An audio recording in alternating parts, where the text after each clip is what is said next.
والصلاة والسلام على أشرف الأنبياء والمرسلين محمد وعلى آله وأصحابه أجمعين আলহামদুলিল্লাহ, আল্লাহ পাকের দরবারে লাখো কোটি শুকরিয়া। আল্লাহ সুবহানাহু ওয়া তাআলা আমাদেরকে এওয়াই কর্তৃক আয়োজিত আজকের এই জিলহজ মাসের আমল কেন্দ্রিক ইসলাহি আলোচনায় আজকে আমাদেরকে অংশগ্রহণ করার তৌফিক দান করেছেন। এটা আমাদের জন্য অনেক বড় শুকরিয়া এবং অনেক বড় বরকতের বিষয়। কারণ আল্লাহ তাআলা আমাদেরকে কিছু কিছু সৌভাগ্যের দিন সারা বছর জুড়ে রেখেছেন, যেন আমরা আমাদের নিজের ঈমান, নিজেদের আমলগুলাকে একটু ঝালাই করে নিতে পারি, একটু পরিচর্যা করে নিতে পারি। তো যে কয়েকটা দিন বছরের মধ্যে বরকতওয়ালা আছে, এর মধ্যে জিলহজ মাসের প্রথম 10 দিন অনেক বেশি বরকতওয়ালা। তো এই দিনগুলোর যথাযথ পরিচর্যা, এই দিনগুলোর প্রতি যথাযথ দেখভাল করা একজন মুমিনের দায়িত্ব। আমার মনে আছে, আমরা যখন মাদ্রাসায় পড়তাম, আমাদের ওস্তাদ ছিলেন মাওলানা গোলাম কাদের সাদ কানাবী রহমতুল্লাহি আলাইহি। তো তিনি এই 10 দিনগুলোকে এমন ভাবে আমাদেরকে এক প্রকার এত বেশি উৎসাহিত করতেন এবং এত বেশি আমাদেরকে তিনি এর জন্য তারগিব দিতেন যে আমাদের মনে হতো এই দিনগুলো কোনো একটা দিন মিস যাওয়া মানে অনেক কিছু হারিয়ে ফেলা। তো রোজা রাখা থেকে শুরু করে, নামাজ পড়া থেকে শুরু করে যত আমল আছে, এবং কেউ রোজা না রাখলে তিনি বলতেন যে কিয়ামতের দিন অন্যরা সবাই বেহেশতে যাবে আর এই পোড়া কপাল সে দেখে দেখে করবে যে তার ঝুলির মধ্যে তার আমল, জিলহজের আমল নাই। তো জিলহজ অনেক বরকতওয়ালা। তো আজকে আমাদের আলোচক যিনি আছেন মাওলানা আব্দুল্লাহ আল মনসুর হাফিজাহুল্লাহ, ইনি আমাদের ওস্তাদ। আমাদের গত মাহফিলের মধ্যে আলোচনা করেছিলেন, রমজান সম্পর্কে আলোচনা করেছিলেন। তো আজকে আলোচনাও উনিই করবেন, আমি কোনো কথাই বলবো না। তো আপনারা আগের আলোচনা যারা শুনেছেন আপনারা জানেন ওনার আলোচনার ধরন এবং ওনার আলোচনা, উনি আমার প্রিয় এবং পছন্দের আলোচকদের একজন। আমি আশা করবো আপনারা সবাই মনোযোগের সাথে এবং এই সাবধানতার সাথে ওনার আলোচনাগুলো শুনবেন, যথাযথ নোট করবেন, যেখানে যেটা জানা দরকার সেটা নোট করবেন। এবং ক্লাসের যে বিষয়গুলো আমাদের মাথায় রাখা জরুরি, আমাদের ক্যামেরা, আমাদের সাউন্ড, অডিও, এগুলো সব অফ রাখবো পুরোটা সময়, যতক্ষণ পর্যন্ত ওস্তাদ আলোচনা শেষ করেন। ওস্তাদ একদম আলোচনা শেষ করার পরে আমাদের কোনো প্রশ্ন থাকলে সেই প্রশ্নগুলো আমরা চ্যাট বক্সে লিখে দিব, ওস্তাদ সেগুলো দেখে দেখে উত্তর দিবেন। তবে আলোচনা চলাকালীন সময় আমরা কোনো ধরনের ইন্টারাপ্ট আমরা করবো না ইনশাআল্লাহ। ঠিক আছে? আচ্ছা, তাহলে আমি এখন ওস্তাদকে আলোচনা শুরু করার জন্য অনুরোধ জানাচ্ছি। তো এখন থেকে ইনশাআল্লাহ আমরা সময় 1 ঘন্টা বলেছি, 9টা থেকে 10টা। ওস্তাদ যদি আরো আলোচনা এগিয়ে নিয়ে যান তাও আমাদের সমস্যা নেই। যতক্ষণ শেষ করবেন ততক্ষণ ইনশাআল্লাহ শেষ করবেন, আমরা মনোযোগের সাথে ধৈর্য সহকারে আলোচনাগুলো শুনবেন ইনশাআল্লাহ। আশা করি এর মধ্য দিয়ে আমাদের অনেক অনেক ফায়দা হবে, যে ফায়দাটা আমরা শেষ করার পরে বুঝতে পারবো। যেন আমি এখন কিছু বলবো না, ওস্তাদ আলোচনা শুরু করবো ইনশাআল্লাহ। শুনতে পাচ্ছেন ভাই? ইনশাআল্লাহ জি, শুরু করা যাবে। بسم الله الرحمن الرحيم. الحمد لله رب العالمين، والصلاة والسلام على سيد الأنبياء والمرسلين وعلى آله وأصحابه أجمعين.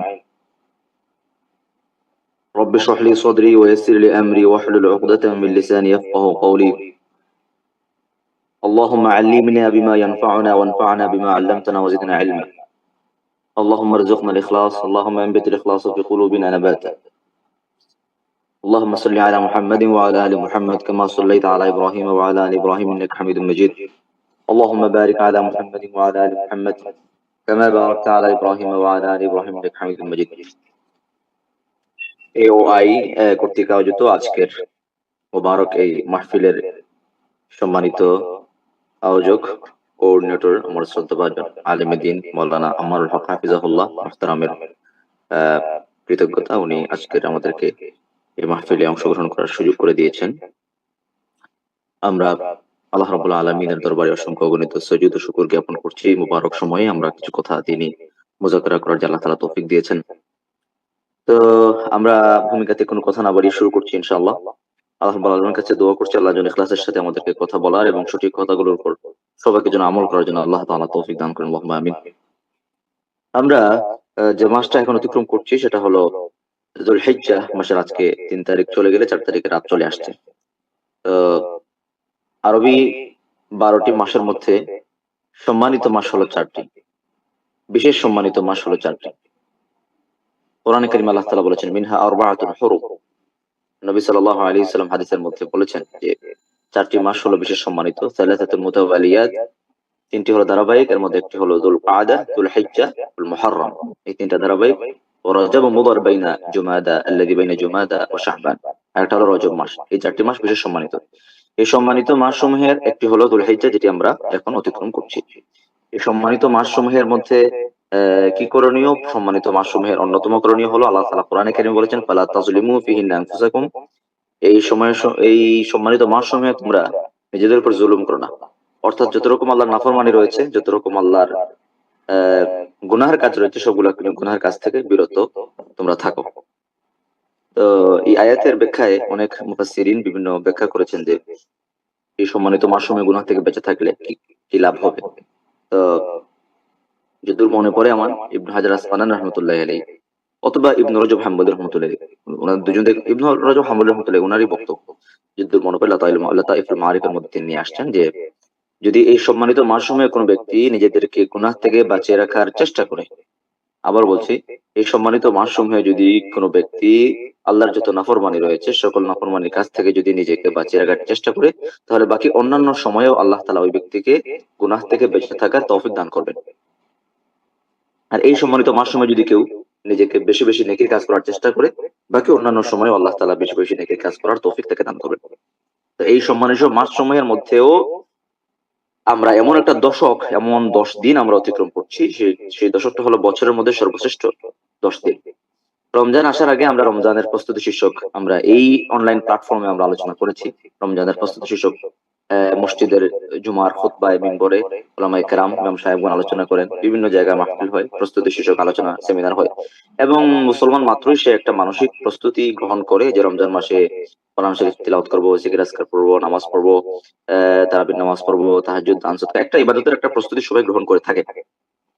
কিন্তু এই যে দশক, এই দশক রমজান থেকে কোনো অংশে কিন্তু কম নয়, রমজান থেকে কোনো অংশে কম নয়। নবী আলাইহিস সালাম বলেছেন, আফদালু আইয়ামিদ দুনিয়া, দুনিয়ার মধ্যে সর্বশ্রেষ্ঠ 10 দিন হলো এই 10 দিন। সুতরাং এবং আল্লাহ তাআলা কোরআনে কারীমে শপথ নিয়েছেন এই দশকে, ওয়াল ফাজরি ওয়া লায়ালিন আশর, এই 10 রাত্রির শপথ। এই কোন 10 রাত্রি? যে আমরা 10 রাত আমরা এই মুহূর্তে অতিক্রম করছি, আমরা পাস করছি।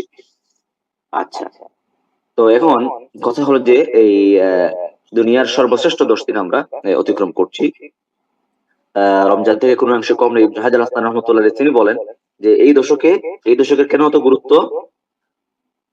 মানে এই দেশে ইসলামের যে 5টি ভিত্তি, 5টি স্তম্ভ, ঈমান, নামাজ, রোজা, হজ, যাকাত, এই 5টির সম্মিলন রয়েছে।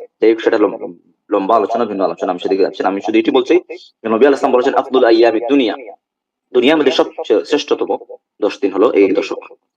সুতরাং 1 নম্বর করণীয় যেটা আমরা আলোচনা করলাম যে গুনাহ বর্জন, যত রকম গুনাহ আছে আল্লাহ নাফরমানিতে সব গুনাহ আমরা বর্জন করব, কোনো গুনাহের দ্বারা কাছে যাব না। 2 নম্বর হতে পারে যত ফরজ ইবাদত রয়েছে, আল্লাহ তাআলা যত ইবাদত ফরজ করেছেন সবগুলা ফরজ ইবাদত আমরা গুরুত্বের সাথে আদায় করব ইনশাআল্লাহ। কারণ হাদিসে কুদসির মধ্যে আল্লাহ তাআলা সহিহ বুখারী 6502 নম্বর হাদিস, ইন্নাল্লাহ قال من عاد لي وليا فقد آذنته بالحرب, আমার ওলির সাথে যে ব্যক্তি দুশমনী লালন করবে, ফাকাদ আযানতুহু বিল হারব, আমি আল্লাহ তার সাথে যুদ্ধের ঘোষণা দিলাম। আল্লাহর ওলির সাথে যে ব্যক্তি দুশমনী লালন করবে, আল্লাহর ওলির সাথে আল্লাহ তাআলা কি বলেন যে আমি তার সাথে ফাকাদ আযানতু বিল হারব, যুদ্ধের ঘোষণা দিলাম। মানে আল্লাহর ওলির সাথে যারা বেয়াদবি করে এরা কোনোদিন কি হবে না, এরা কখনো কখনো দুনিয়া পরকালে তো ক্ষতিগ্রস্ত হবে, দুনিয়াতে সে ক্ষতিগ্রস্ত হবে। এরপরে আল্লাহ তাআলা বলেন, ওয়া মা তাকাররাবা ইলাইয়া আবদি বিশাইইন আহাব্বা ইলাইয়া মিম্মা ইফতারাস্তু আলাইহি, বান্দা আল্লাহ তাআলার সবচেয়ে বেশি নৈকট্য অর্জন করে কোন কাজের মাধ্যমে? মিম্মা ইফতারাস্তু আলাইহি, যে কাজগুলো আমি তাদেরকে ফরজ করে দিয়েছি। সুতরাং ফরজ কাজগুলো, ফরজ নামাজ, ফরজ পর্দা, এইসব বিষয়গুলো খুবই গুরুত্ব সহকারে আদায় করতে হবে। মানে ফরজের মাধ্যমে মানুষ আল্লাহর সবচেয়ে নৈকট্য অর্জন করে। ওমা ইয়াজালু আবদি ইয়াতাকাররাবু ইলাইয়া বিন নওয়াফিল হাত্তা উহিব্বা, এরপরে ফরজ আদায় করার পরে এরপরে যত বেশি সে নফল আদায় করে, নফলের মাধ্যমে আল্লাহর নৈকট্য অর্জন করে। তাহলে আমরা 2টা করণীয় আলোচনা করলাম। 1 নম্বর হলো গুনাহ বর্জন, 2 নম্বর হলো যত ফরজ ইবাদত রয়েছে সকল ফরজ ইবাদত গুরুত্বের সাথে আদায় করা। 3 নম্বর হলো যত রকম নেকির কাজ রয়েছে, নওয়াফিল, যত রকম নেকির কাজ, ভালো ভালো কাজ রয়েছে, নফল কাজ, এই সবগুলো বেশি বেশি করা। রাসূলুল্লাহ সাল্লাল্লাহু আলাইহি ওয়াসাল্লাম বলেন, হাদিসটা সুনান আবু দাউদের 2438 নম্বর হাদিস, সহিহ বুখারীর 669 নম্বর হাদিস, সুনান তিরমিজির 775 নম্বর হাদিস, সুনান ইবনে মাজাহর 1727 নম্বর হাদিস, মুসনাদে আহমদের 1968 নম্বর হাদিস। নবী আলাইহিস সালাম বলেন, মা মিন আইয়ামিন আল আমালুস সালিহু ফীহিন্না আহাব্বু ইলাল্লাহি মিন হাযিহিল আইয়াম, যে আল্লাহর কাছে সবচেয়ে পছন্দনীয় আমল হলো এই দশকের আমল। বান্দা যে আমলটাই করে আল্লাহর কাছে সবচেয়ে বেশি পছন্দনীয় হয়। সাহাবায়ে কেরাম জিজ্ঞেস করেন ওয়ালাল জিহাদু ফি সাবিলিল্লাহ, মানে সাহাবায়ে কেরামের কাছে আল্লাহর রাস্তায় জিহাদ করাটা সবচেয়ে বেশি বড় আমল ছিল। তখন যখন আল্লাহ নবী সাল্লাল্লাহু আলাইহি ওয়াসাল্লাম এই হাদিসটা বললেন, তখন সাহাবায়ে কেরাম বললেন ওয়ালাল জিহাদু ফি সাবিলিল্লাহ, আল্লাহর রাস্তায় জিহাদও কি নয়? নবী সাল্লাল্লাহু আলাইহি ওয়াসাল্লাম বলেন ওয়ালাল জিহাদু ফি সাবিলিল্লাহ, আল্লাহর রাস্তায় জিহাদও নয়, ইল্লা রাজুলুন খারাজা বিনাফসি ওয়া মালি ফালাম ইয়ারজি মিন যালিকা বিশাইইন, তবে ওই ব্যক্তির কথা ভিন্ন যে নিজের জান এবং মাল নিয়ে আল্লাহ রাস্তায় রওনা দিয়ে দিল, আর কিছু নিয়েই সে ঘরে ফিরতে পারে নাই, ওখানে সে শহীদ হয়ে গিয়েছে, এই ব্যক্তির কথা ভিন্ন।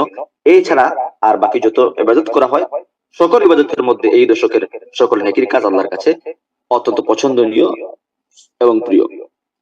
তাহলে আমরা তিনটা করণীয় আলোচনা করলাম: গুনাহ বর্জন, ফরজ ইবাদত গুরুত্বের সাথে আদায়, আর নফল ইবাদত যত বেশি পারা যায়, দুইটি নফল নামাজ পড়া, কোরআন তিলাওয়াত করা, জিকির আজকার করা, দান করা, এসব আমরা এই 10 দিনের যে কয়দিন চলে গেলো, যে কয়দিন বাকি আছে, আমরা একটা রুটিন করে নিতে পারি।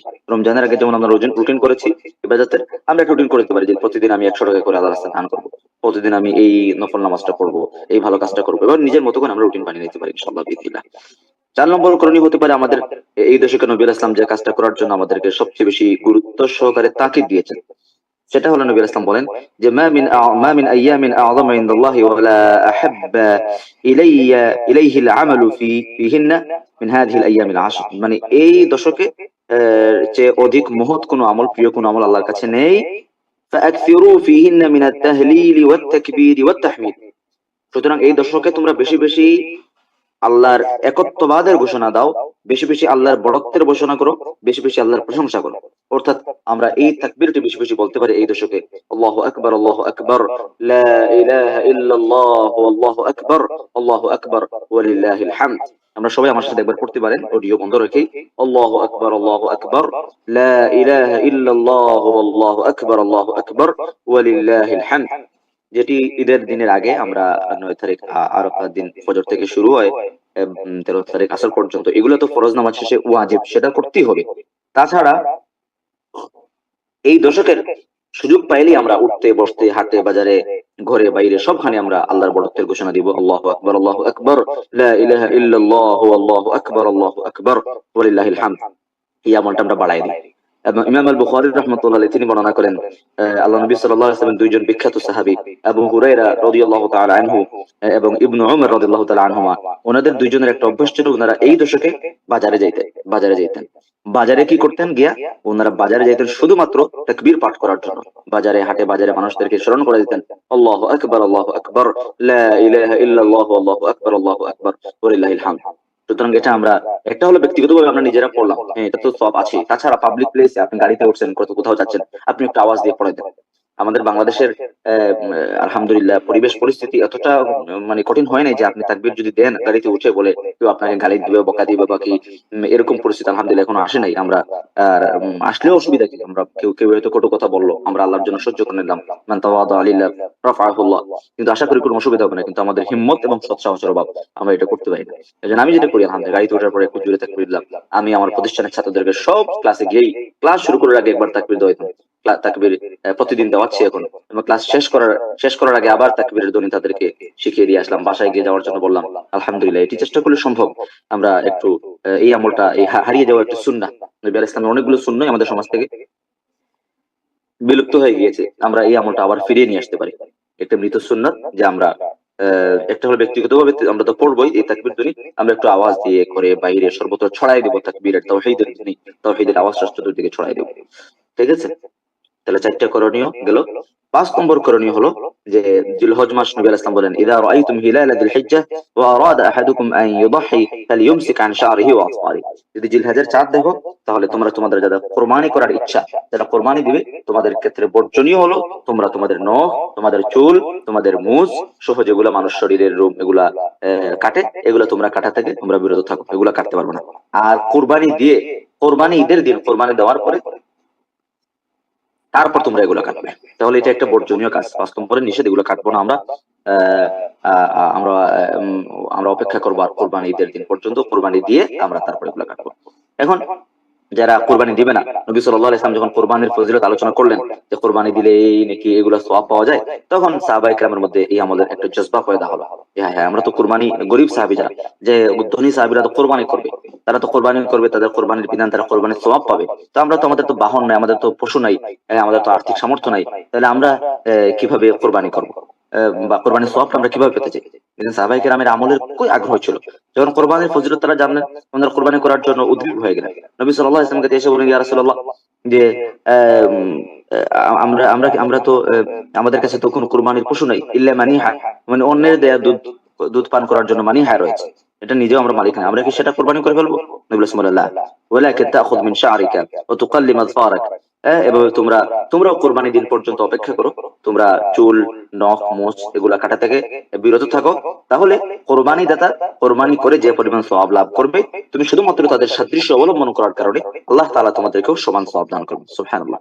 তো এই আমরা আমলটা করতে পারি, যারা কোরবানি দিবেন, কোরবানি দিবেন না, সবার জন্য এই আমল। আমরা এই দশকে আর চুল, নখ এগুলো আমরা কাটবো না, আমরা আর অপেক্ষা করবো একবারে কোরবানির দিন পর্যন্ত। তাহলে এটা একটা বর্জনীয় 5টা কাজ বললাম। দেখেন, এই যদি ইবাদতের আগ্রহ থাকে, কারণ বিভিন্ন ইবাদত রয়েছে, আমার একটা আলোচনা আছে স্বতন্ত্র, যে যেসব কাজে আমল না করে আপনি সওয়াব পেতে পারেন, যেমন হজ এবং উমরা। হজের মৌসুম চলছে এখন, হ্যাঁ, কিছু নবী আলাইহিস সালামের প্রায় 6-7টা আমল রয়েছে এমন, যেগুলো কেউ যদি করে তাহলে হজের সওয়াব আল্লাহ তাআলা তাদেরকে দান করেন, উমরার সওয়াব তাদেরকে দান করেন, এভাবে কোরবানি করার সওয়াব তাদেরকে দান করেন। এভাবে বিভিন্ন আর্থিক সামর্থ্য যাদের রয়েছে, আর্থিকভাবে কি বলে, আর্থিক সামর্থ্য থাকার কারণে যেসব ইবাদত করতে পারে তারা, যারা সামর্থ্যহীন, তারা এসব আমলের মাধ্যমে ওদের মতো সওয়াব তারা অর্জন করতে পারেন। এভাবে বিশুদ্ধ হাদিসে বিভিন্ন আমলের কথা নবী সাল্লাল্লাহু আলাইহি ওয়াসাল্লাম আমাদেরকে বলে দিয়েছেন। তো একটা বললাম যে আমরা যদি চুল, নখ কাটা থেকে বিরত থাকি, হাজিদের সাথে সাদৃশ্য অবলম্বন করে, তাহলে কোরবানি দাতা কোরবানি দিয়ে যে সওয়াব পাবেন, যিনি কোরবানি দিবেন না তিনিও যদি সাদৃশ্য অবলম্বন করেন, তাহলে তিনিও কি করবেন? সওয়াব তিনি লাভ করবেন। এরপরে করণীয় হলো 6 নম্বরে, যে নবী সাল্লাল্লাহু আলাইহি ওয়াসাল্লাম তিনি কি করতেন? কানা রাসূলুল্লাহ সাল্লাল্লাহু, ইমাম আবু দাউদ রাহমাতুল্লাহ তিনি বর্ণনা করেন, মুসনাদ আহমদেও আসছে হাদিসটি, বা হাকাতিও আসছে, যে কানা রাসূলুল্লাহ সাল্লাল্লাহু আলাইহি ওয়াসাল্লাম ইয়াসুমু 9 যিল হিজ্জাহ, নবী আলাইহিস সালাম এই জিলহজ মাসের 9 দিন লাগাতার, প্রথম থেকে শুরু করে একবারে 9 দিন লাগাতার রোজা রাখতেন। খুবই খুবই খুবই গুরুত্বপূর্ণ আমল। আমাদের সালাফে সালেহিন বা অনেক এখন পর্যন্ত অনেক বুজুর্গানে দিনদার রয়েছে, তারা কি করেন? এই 9 দিন লাগাতার রোজা রাখছে, তারা রোজা রাখছে, আলহামদুলিল্লাহ। তো এটা রাখা যেতে পারে, এই 9 দিন লাগাতার রোজা রাখলাম। আর যদি সম্ভব না হয়, এখন নবী আলাইহিস সালাম আরবাউ লাম ইয়াকুন ইয়াদউহুন্না, নবী আলাইহিস সালাম 4টি কাজ কখনো ছাড়তেন না। এর মধ্যে একটি হলো এই এই এই জিলহজ মাসের প্রথম 9 দিনের রোজা নবী আলাইহিস সালাম কখনো কি করতেন না? ছাড়তেন না। এখন এই 9 দিন রাখতে পারে, এখন যাদের ব্যস্ততা আছে বা কোনো অসুবিধা, একটু হিম্মত করলেই সম্ভব। এরপরে যদি অন্তত আপনি 9 দিন নাও রাখতে পারেন, অন্তত আপনি মাঝে মধ্যে সোমবার রাখলেন, বৃহস্পতিবার রাখলেন, মাঝে মধ্যে 5-6টা রাখার চেষ্টা করেন, আর না পারলে অন্তত 2-3টা রাখেন। 2-3টাও যদি না পারেন, অন্তত আমি অনুরোধ করবো সবাইকে, বিশেষ করে ঈদের আগের দিন আরাফা দিবসের রোজা, সিয়াম ইয়াউমি আরাফাতা, নবী রাসূল বলেন আরাফা দিবসের রোজা, সিয়াম ইয়াউমি আরাফাতা আহতাসিবু আলাল্লাহি আন ইউকাফিরা আস-সানাতা আল্লাতী ক্বাবলা ওয়া আস-সানাতা আল্লাতী বা'দা। আরাফা দিবসের যদি কেউ একটা রোজা রাখে, তাহলে তার পূর্বের 1 বছরের গুনাহ এবং পরবর্তী 1 বছরের গুনাহ, 2 বছরের গুনাহ আল্লাহ তাআলা মাফ করে দেবেন। আরাফা দিবসের রোজা, যেটা আমরা ঈদের আগের দিন রেখে থাকি, আমরা নিজ দেশের চাঁদ অনুযায়ী যেহেতু আমরা ঈদ করছি, এই হিসাবে উলামায়ে কেরাম, অধিকাংশ উলামায়ে কেরাম ফুকাহাদের বক্তব্য হলো আমরা ঈদের আগের দিন আমাদের ইয়াউমে আরাফা, আমরা ঈদের আগের দিন 9 তারিখ আমরা রোজা রাখবো। এটাই বিশুদ্ধ মত। এবং সৌদি আরবের বড় বড় উলামায়ে কেরাম, আমি গতকালকে হেরেম শরীফে হেরেমের বক্তব্য শুনেছি, মক্কাতুল মুকাররমাতে শেখ উনি জবাব দিয়েছেন, এবং অধিকাংশ ফুকাহাদের বক্তব্য যে 9 তারিখ বাংলাদেশের আমরা যেদিন আরাফা হলো, আমরা ঈদের আগের দিন, অর্থাৎ ঈদুল আজহার আগের দিন 9 তারিখ, আমাদের 9 তারিখ হলো আমাদের ইয়াউমে আরাফা, এই দিন আমরা রোজা রাখবো। এছাড়া যদি কেউ লাগাতার রোজা রাখতে চান, অসুবিধা কি? 8 তারিখে রাখেন, 9 তারিখ রাখেন, লাগাতার রাখতে তো সমস্যা নাই। সুতরাং এই আরাফা দিবসে ঈদের আগের দিন যদি কেউ একটা রোজা রাখে, তাহলে তার পূর্বের 1 বছর, পরবর্তী 1 বছর, 2 বছরের গুনাহ আল্লাহ তাআলা মাফ করে দেন। পরবর্তী 1 বছরের গুনাহ কিভাবে মাফ হবে? যে পরবর্তী 1 বছর আল্লাহ তাআলা তাকে গুনাহ থেকে বেঁচে থাকা এবং বেশি বেশি নেকির কাজ করার আল্লাহ তাআলা কি করবেন? তাকে তৌফিক দান করবেন। আচ্ছা, তাইলে এই হলো মোটামুটি আমাদের জিলহজ মাসের প্রথম দশকের করণীয়, প্রায় 6-7টা করণীয় আলোচনা করলাম। আমি সংক্ষেপে আবার শিরোনামগুলো বলে দিচ্ছি। প্রথম নম্বর হলো আল্লাহর যত নাফরমানি রয়েছে সবগুলা গুনাহ বর্জন করা। 2 নম্বর হলো যত ফরজ ইবাদত রয়েছে সকল ফরজ ইবাদত গুরুত্বের সাথে আদায় করা। 3 নম্বর হলো বেশি বেশি নেকির কাজ করা এবং এটার জন্য একটা রুটিন করে নেওয়া। যে কয়টা দিন বাকি আছে আপনি এই কয়দিন কি কি কাজ করবেন, নফল নামাজ, তাহাজ্জুদের নামাজ, জিকির আজকার, কোরআন তেলাওয়াত, দান করা। এই দানের ইবাদতটা আপনারা একটু গুরুত্ব সহকারে গ্রহণ করেন। দান যে কত বড় গুরুত্বপূর্ণ ইবাদত আমরা অনেক সময় বুঝতে পারি না। আমাদেরকে মনে করেন কেউ যদি আর্থিকভাবে অসচ্ছল হয়, সেও যদি দান করার ইবাদতের মধ্যে লেগে যায়, সেও কিন্তু ধনী হয়ে যাবে। তাকে কিন্তু আল্লাহ তাআলা ওয়াসাত দান করবেন, কি বলেন, আর্থিকভাবে তাকে সামর্থ্যমান আল্লাহ তাআলা করে দিবেন। এই ব্যাপারে হাদিসে কুদসির মধ্যে আল্লাহ তাআলা বলেন, আনফিক ইয়া ইবনে আদম উনফিক আলাইক, আদম সন্তান তুমি আমার রাস্তায় খরচ করো, তুমি দান করো। তুমি যদি খরচ করো তাহলে আমিও তোমার জন্য খরচ করবো। তাহলে আমি যদি দান করি তাহলে আল্লাহ তাআলা আমাদের ক্ষেত্রে যে বরাদ্দ, সেই বরাদ্দটা আল্লাহ তাআলা বাড়িয়ে দিবেন। সহিহ বুখারীর হাদিস। তারপরে কোরআনে কারীমে আল্লাহ তাআলা বলেন, ওয়া আনফিকু মিম্মা রাযাকনাকুম মিন ক্বাবলি আন ইয়াতিয়া আহাদাকুমুল মাউত ফায়াকুলু রাব্বি লাউলা আখখারতানি ইলা আজালিন করিব ফাআসাদদাকু ওয়া আকুম মিনাস সালিহিন। মানুষ যখন চলে আসবে, তখন মানুষ একটি কথা বলবে, ইদা জা আজালুহুম, মৃত্যু যখন চলে আসবে তখন বলবে, আল্লাহ আমাকে একটু সুযোগ দেন, আমাকে যদি একটু সুযোগ দেন তাহলে আমি দুটি কাজ করবো। সে ওই সময় বলবে না আমি গিয়ে দেশে, আমি যখন হায়াত দেন আমাকে, আমি গিয়ে ফিরে গিয়ে নামাজ পড়বো। সে ওই সময় বলবে না আমি গিয়ে রোজা রাখবো। এটা বলবে না যে আমি গিয়ে কি করবো, কোরআন তিলাওয়াত করবো। এটা বলবে না। সে বলবে ফাআসাদদাকা ওয়া আকুম মিনাস সালিহিন, আমি গিয়েই প্রথমে যে কাজটা করবো, আসাদদাকা, আমি দান করবো। মানে দান যে কত বড় গুরুত্বপূর্ণ ইবাদত, এটি মানুষ যখন মৃত্যুর বিভীষিকাময় পরিস্থিতি তার সামনে উদ্ভাসিত হয়, তখন ওই ব্যক্তি কথা বলবে যে ফাআসাদদাকা ওয়া আকুম মিনাস সালিহিন, আমি দান করব আর ভালো মানুষদের অন্তর্ভুক্ত হয়ে যাবে। এটা ওই ব্যক্তি বলবে। সুতরাং এই যে কয়টা দিন বাকি আছে, এই মুবারক সময় আমরা প্রত্যেকদিন নিজের সামর্থ্যের আলোকে আমরা একটা টার্গেট করতে পারি যে এই কয়েকদিন আমরা কি করব, বেশি বেশি দান করবো। নিজের সামর্থ্যের আলোকে আপনি দানের পরিমাণটা বাড়ায় দেন। তারপরে দান সম্পর্কে নবী আলাইহিস সালাম বলেন, মা নাকাসাত সাদাকাতুন মিন মালিন, যে দান যদি করে তাহলে তার সম্পত্তি কোনো কি করা হয় না, কম করা হয় না। সম্পত্তি কম করা হয় না মানে কি, সম্পত্তি আল্লাহ তাকে বাড়ায় দেন। এটা খুবই পরীক্ষিত একটা বিষয়, যে কেউ যদি দান করে তার সম্পত্তি কি করবেন, আল্লাহ তাআলা অনেক গুণ বাড়ায় দেবেন। তারপর আরো অনেকগুলো হাদিস রয়েছে। প্রতিদিন মা মিন ইয়াউমিন ইউসবিহু ইবাদু ফিহি ইল্লা মালাকানি ইয়ানজিলান ফায়াকুলু আহাদুহুমা আল্লাহুম্মা আতি মুনফিকান খালাফা ওয়া ইয়াকুলু আল-আখার আল্লাহুম্মা আতি মুমসিকান তালাফা। সহিহ বুখারীর হাদিস, যে প্রত্যেকদিন আকাশ থেকে দুইজন ফেরেশতা নেমে আসে। আয়েশা একজন এই কথা বলে, আল্লাহুম্মা আতি মুমসিকান তালাফা, আল্লাহুম্মা আতি মুনফিকান খালাফা, আজকের দিনে যারা দানকারী, যারা দান করবে, তুমি দানকারীদের সম্পদকে বাড়ায় দাও। এই ফেরেশতা কিন্তু দোয়া করছেন। অপরজন ওই কথা বলে, আল্লাহুম্মা আতি মুমসিকান তালাফা, যারা কিছুই দান করবে না, দান করার সামর্থ্য ছিল অথচ তারা দান না করে সম্পদ আটকে রাখলো, তুমি তাদের সম্পদকে ধ্বংস করে দাও। তাহলে যিনি দান করবেন না, ওই ফেরেশতার বদদোয়ার অংশীদার হয়ে যাবেন। আর যিনি দান করবেন, তিনি ওই ফেরেশতার দোয়ার অন্তর্ভুক্ত হয়ে গেলেন। ফেরেশতা আপনার সম্পদ বরকত হওয়ার জন্য, বৃদ্ধি পাওয়ার জন্য ফেরেশতা কি করলেন, দোয়া করলেন। এছাড়া এগুলো বলে শেষ করা যাবে না। আমরা দানের আমলটাকে সিরিয়াসলি নেই। এই দান করলে বিপদ আপদ দূর হয়, বালা মুসিবত কেটে যায়, অগ্রিম আপনার বিপদ কেটে যাবে, অগ্রিম আপনার বিপদ কেটে যাবে আপনি যদি দানের আমলটা কন্টিনিউ রাখতে পারেন ইনশাআল্লাহ বিইذনিল্লাহ। আমরা এই দশকের অন্তত প্রত্যেকটা দিন আমরা সামান্য হলো দিনের রাতে আমরা একটু জন্য দান করতে পারি, এটা আমরা রুটিনের মধ্যে নিয়ে আসতে পারি। এটা হলো। এছাড়াও যে একটু নেকির কাজ করা আমরা সওয়াবের নিয়তে বাড়াই দেবো ইনশাআল্লাহ বিইذনিল্লাহ। আর বেশি বেশি জিকির করা, যেটা বললাম যে এই আল্লাহু আকবার, আল্লাহু আকবার, লা ইলাহা ইল্লাল্লাহু, আল্লাহু আকবার, আল্লাহু আকবার, ওয়ালিল্লাহিল হামদ, এটা তো বলবোই। এছাড়া নবী আলাইহিস সালাম অন্য হাদিসে বলেন যে তোমরা এই দশকে জিকিরের আমলটা বাড়িয়ে দাও, জিকিরটা বাড়িয়ে দাও। জিকির মানে কি, আল্লাহকে স্মরণ করা। আল্লাহকে স্মরণ করার যতগুলো পদ্ধতি রয়েছে সবগুলো জিকিরের অন্তর্ভুক্ত। তবে হাদিসে মৌখিক জিকিরের কিছু জিকির নবী সাল্লাল্লাহু আলাইহি ওয়াসাল্লাম আমাদেরকে শিক্ষা দিয়ে গিয়েছেন। তিনি বলেন যে আশ-শাইতানু জাসিমুন আলা কলবি ইবনে আদম, আদম সন্তানের অন্তরের মধ্যে শয়তান আসন গেড়ে বসে থাকে, শয়তান আসন গেড়ে বসে থাকে। ফাইদা যাকারাল্লাহ খানাসা, যখন মানুষ আল্লাহকে স্মরণ করে, আল্লাহর জিকির করে, খানাসা, তখন শয়তান দূরে সরে যায়। ওয়াইদা গাফালা ওয়াসওয়াসা, আর যখন একটা মুহূর্তের জন্য সে গাফিল হয়ে যায়, ওয়াসওয়াসা, তখন শয়তান সে কি করে, ওয়াসওয়াসা দেয়, তাকে ধোঁকা দেয়। তাহলে বোঝা গেল শয়তান থেকে বেঁচে থাকার জন্য জিকির অত্যন্ত গুরুত্বপূর্ণ।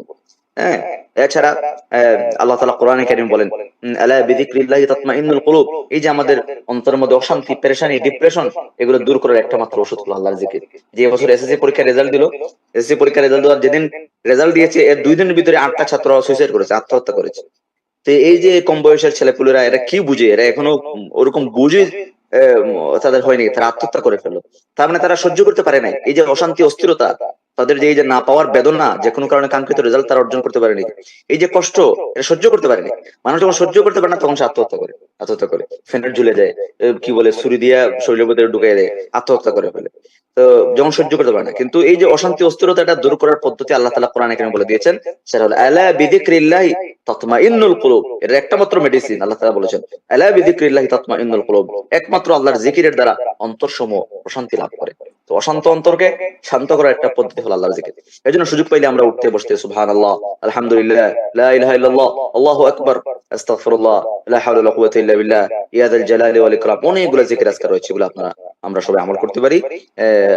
ইসলাম মুসলিম দেখে আরো নির্ভরযোগ্য বই এর মাধ্যমে আমরা জিকির আজকারের আমলগুলো আমরা নিতে পারি ইনশাআল্লাহ বিইذنিল্লাহ। এরপরে যেটা বললাম বর্জনীয়, চুল নখ মোস এগুলা কাটা যাবে না যে কয়দিন বাকি আছে, সবার জন্য, যারা কোরবানি দিবেন না সবার জন্য এই বিধান। আর রোজার কথা বললাম 6 নম্বরে, যে বেশি বেশি আমরা নফল রোজা রাখার চেষ্টা করি, লাগাতার রাখলে ভালো, না পারলে অন্তত 2-4টা রাখি। এটা না পারলে অন্তত আরাফার দিবস রোজা কেউ যদি রাখে, রোজার আগের এই জিলহজ ঈদের আগের দিন, তাহলে সে কি করবে, 2 বছরের গুনাহ আল্লাহ তাআলা তার মাফ করে দিবেন। এর পরবর্তী করণীয় যেটা হতে পারে, আমরা সামর্থ্য থাকলে অবশ্যই কোরবানি দেব। যাদের সামর্থ্য আছে অবশ্যই কোরবানি দেব। নবী রাসূল বলেন, মান আরাদা মান লাহু সাআ ফালাম ইউদাহি ফালা ইয়াকরুবান্না মুসাল্লানা, আও কামা ক্বালা আলাইহিস সালাম। যে ব্যক্তি কোরবানি দেওয়ার সামর্থ্য রাখে অথচ কোরবানি দিল না, সেজন্য আমার ঈদগাহে আমাদের মুসল্লায় না আসে। এজন্য অধিকাংশ ফুকাহায়ে কেরাম, উলামায়ে আহনাফ সহ অধিকাংশ ফুকাহায়ে কেরাম বলেছেন কোরবানি ওয়াজিব, যদিও কেউ সুন্নতে মুআক্কাদা বলেছেন, কিন্তু এটা গুরুত্বপূর্ণ একটা সুন্নাত এবং ওয়াজিব।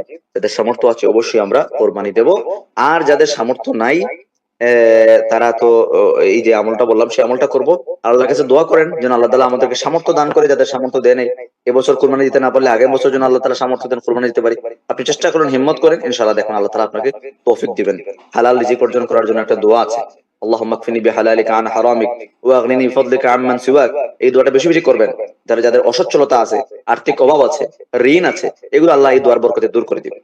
পাহাড় সমপরিমাণ যদি ঋণ যদি কারো থাকে, এরপরে এই দোয়াটা করে আল্লাহ তাআলা তাকে তার ঋণ দূর করে দিবে। কেউ যদি আর্থিকভাবে অসচ্ছল হয়, চলতে গিয়ে অসুবিধা হয়, মানুষের কাছে হাত পাততে হয়, ঋণের জন্য হাত পাততে হয়, বা কোনো চলতে গিয়ে তার অসুবিধা, তার নিডটা সে হালাল ভাবে পূরণ করতে পারতেছে না, এমন যদি কেউ থাকে আর এই দোয়া করে, আল্লাহুম্মা কফিনি বিহালালিকা আন হারামিক ওয়া আগনিনি বিফাদলিকা আম্মান সিওয়াক, ইনশাআল্লাহ বিইذنিল্লাহ এই দোয়ার বরকতে আল্লাহ তাআলা তার অভাব দূর করে দিবেন, ঋণ দূর করে দিবেন, মানুষের মুখাপেক্ষী হওয়া থেকে আল্লাহ তাআলা তাকে বাঁচিয়ে রাখবেন। সবসময় আল্লাহর মুখাপেক্ষী আল্লাহ তাআলা তাকে বাঁচিয়ে রাখবেন। এই দোয়াগুলো আমরা মাসনুন দোয়া আমরা আমল করতে পারি বেশি বেশি। আর মোটামুটি বেশি কথা বলার থেকে উচিত হলো আমল বেশি করা। কথা অনেকই বলা যাবে, কিন্তু তার চেয়ে জরুরি হলো আমল বেশি করে আমরা যেন আমলে লেগে যাই। তাহলে এই পর্যন্তই থাকলো। আমি যে কথাগুলো বললাম, আল্লাহ তাআলা যেন আমাকে আমল করার তৌফিক দান করেন, যারা শুনলাম সবাইকে যেন আল্লাহ তাআলা আমল করার তৌফিক দান করেন। এ পর্যন্তই আমরা আমাদের আলোচনা থেকে যদি বুঝতে কারো অসুবিধা কোনো বিষয় জানার বা বোঝার থাকে তাহলে একটু বলতে পারি ইনশাআল্লাহ। হুজুর, আমার একটা প্রশ্ন ছিল, বলতে পারি? আচ্ছা, মনে করেন হুজুর, আমার আব্বু আম্মুর ওনাদের আকিকাটা দেওয়া হয়নি। এখন আমরা চাচ্ছিলাম যে ওনাদের আকিকাটা আমরা পালন করব, আদায় করে নেব। এখন ওনাদের বয়স তো অনেক হয়েছে, এখন যদি আকিকা পালন করি তাহলে কি সবটা কি হবে, বা এটা কি শরীয়ত সম্মত হবে? এটা একটু আসলে জানার ছিল। অসুবিধা নাই, কেউ যদি যেটা সমস্যা নাই। কেউ যদি মূলত আকিকার সুন্নত হলো 7 নম্বর দিন দেওয়া, না পারলে 14 নম্বর দিন দিবে, না পারলে 21তম দিন দিবে। এইগুলো হলো সুন্নতি বার, এই দিবস। এরপরে এগুলো সময় যদি কেউ দিতে না পারে যদি, তাহলে পরবর্তী সময় সে আকিকা দিতে পারে। কোরবানির মধ্যেও একাংশ সে নাম দিতে পারে, অসুবিধা নেই, সব পাবে ইনশাআল্লাহ, কোনো অসুবিধা হবে না ইনশাআল্লাহ। আচ্ছা হুজুর, জাযাকাল্লাহ খাইর। জাযাকাল্লাহু খাইরান।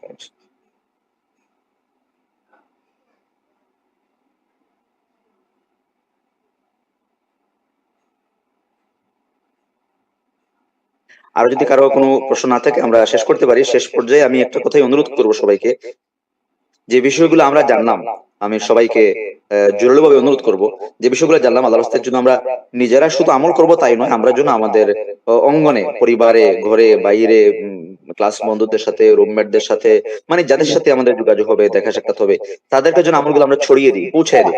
আপনি বলার কারণে আল্লাহ তাআলা শুধু আপনি যদি পৌঁছায় দেন, বলেন একটা আমলের কথা একজন কোন ভাইকে, বোনকে, তাহলে বলার কারণে আল্লাহ তাআলা আপনাকে একটা সদকার সওয়াব দান করবেন। আর যদি আপনার কথাবার্তা শুনে সে আমল করা শুরু করে দেয়, সে তাকবীর দেওয়া শুরু করে দিল, সে রোজা রাখা শুরু করে দিল, বা যে কোনো একটা নেকির কাজ শুরু করলো, বা এই দেশের গুরুত্ব সে বুঝলো, তাহলে আল্লাহ তাআলা ওই ব্যক্তি আমল করে যে পরিমাণ সওয়াব পাবে, আপনি বলার কারণে, মাধ্যম হওয়ার কারণে আল্লাহ তাআলা আপনাকেও সমান সওয়াব দান করবেন। এটাই নবী আলাইহিস সালাম বলেছেন সহিহ মুসলিম শরীফের হাদিস, মান দাল্লা আলা খাইরিন ফালাহু মিসলু আজরি ফাইলিহি।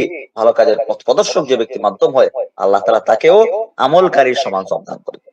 ঠিক আছে, তাহলে আমরা এই দাওয়াতি কাজটুকু করবো ইনশাআল্লাহ বিইذنিল্লাহ সবাই। উস্তাদ আম্মারুল হক হাফিজাকাল্লাহ, আমরা কি শেষ করতে পারি ইনশাআল্লাহ, যদি অনুমতি দেন আপনি?